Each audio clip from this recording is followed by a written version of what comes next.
Hey, what's going on all? Wyatt Hertz here, back with some more Homefront action from the OnLive game service. Now this time playing some Crossroads, Team Deathmatch, Battle Commander, and the big old gun itself, the scar-lmg, back in the hands one more time.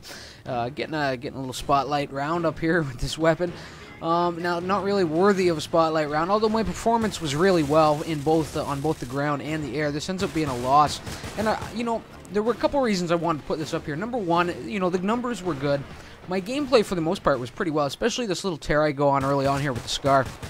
But in the end, part of the reason we lost was really I got held at bay by Tyrell's Rhino. And I wanted to bring that up here just to show you the power that a Rhino can have when used properly. You know, we were carrying an unfortunate deficit for a lot of the game, and it just you know, with that Rhino keeping me at bay, keeping me in cover, waiting for my flares to recharge so I can come in and try and find the thing and put it down.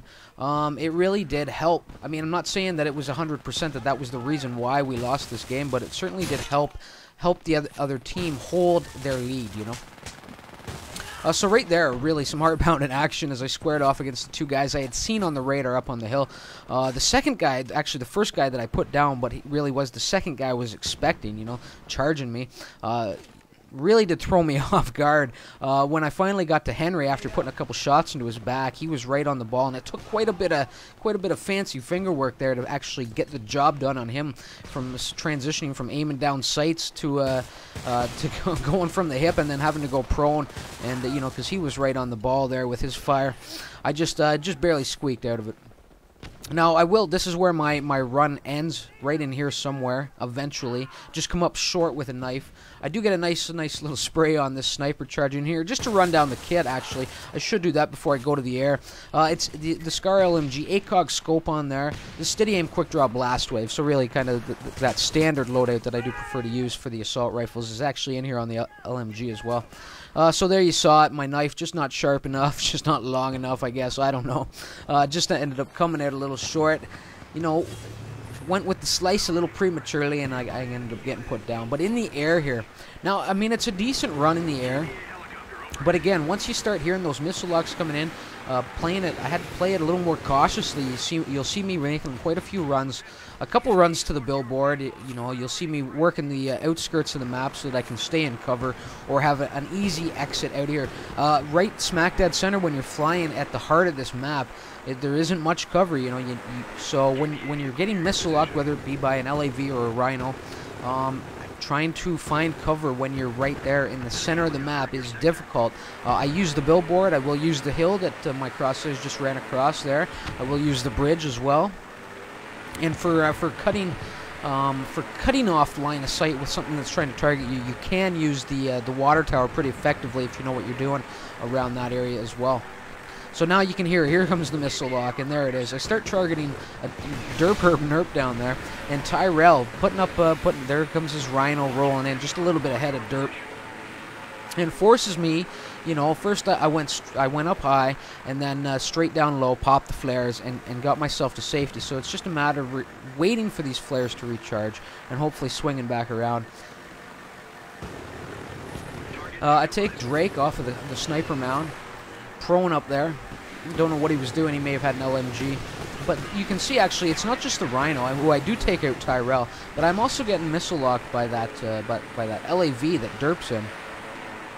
So they really did have stuff stacked over there that was really just keeping me at bay. You can see the score right now is 67 to 52, and I'm forced back outside the map. You know, match is really starting to wind down. Forced back out here, waiting for my flares to recharge. Just kind of got to safety in time there. And just in here on a hover, and they're just the team, you know, is just it's just not getting the job done without me in there. You know, I'm sure I could, because being in the scout, being me in the scout, or being other pilots, you know, there's a lot of great pilots out there that don't want to take anything away from, and certainly there's a lot of great pilots out there that are better than me. You know, I'm not going to try and deny that fact.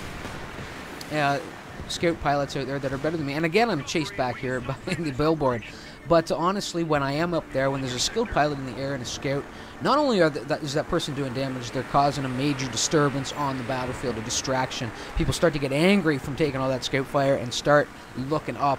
And that itself whether you're doing a whole lot of damage in the scout or not, as long as you're circling the skies and playing the distraction, it gives your team a slight edge when the two teams are clashing somewhere on the battlefield. I was really held at bay. I couldn't play that distraction role. I couldn't do the damage I needed. I come in here. I finally got a bit of a breather. I finally got a window, a small opportunity to come in here, and I tried to take advantage of it. I came ripping in here real fast. Did a considerable amount of damage, but then again, here it comes. The missile lock one more time. There it is, Tyrell back in his same old spot. You can see him in the bush. I didn't quite catch him. I was trying to target the rhino, and forces me up high one more time. It just isn't coming down to get the shot lined up on him. The round ends. So really a great effort there by Tyrell to keep me at bay, because he really did, helping to secure victory for his team. You know, so. And despite all that, I did pull in 21-1, but the team, I guess, just really wasn't picking up the slack there. Toolman, even Steven 8-8. I can't read the name right below me. I can't read the name right below Toolman. This was a particularly dark session for some reason. I don't know if it was just the way the game launched, you know, but it was really dark. It was darker than usual. But even in Jasp there, with an 8 and 5, I mean, just not big enough numbers, I guess, when it all came down to the end.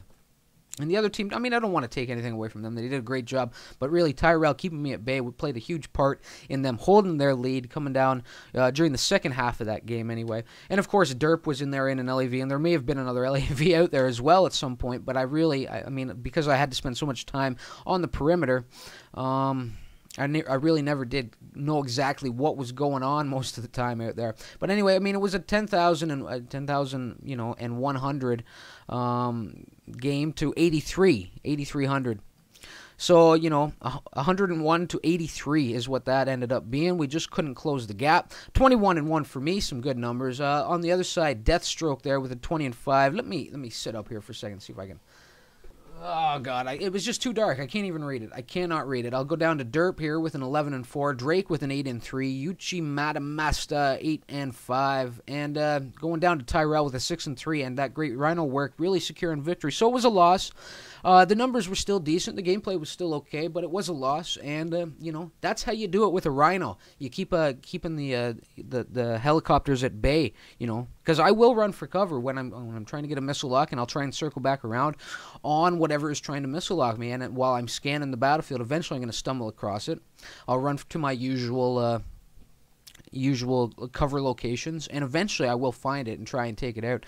And I recommend other kind of pilots that are looking to up their game to do the same, follow that same kind of strategy. Unfortunately, it just didn't pay off there in the grand scheme of things. But anyway, guys, I hope you did enjoy the video despite the loss. If you did, please do leave a like or a comment, subscribe to the channel if you haven't already, and until next time, remember why it hurts. Later all.